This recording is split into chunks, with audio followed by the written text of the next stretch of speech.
My name is Isabel, and this is my dog Allie.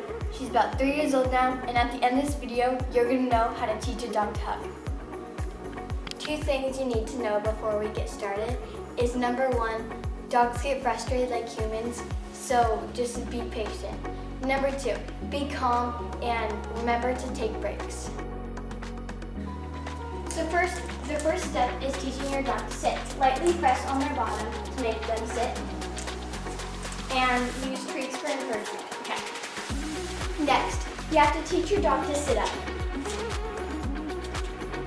First, you kneel down. Put both of their paws up on your leg. And do that repeatedly for encouragement. And once they master that, you can move on to the next step. You put them all together and sit up. Sit. Sit up. Hug. And you get hugged. Now, once you're done with this, you can put all of your tricks together.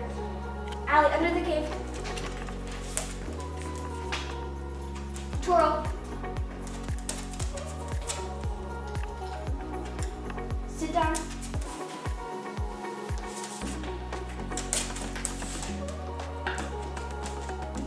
Sit. High paw. Pretty paw. Sit up. Thanks for watching the video. Hope you learned something.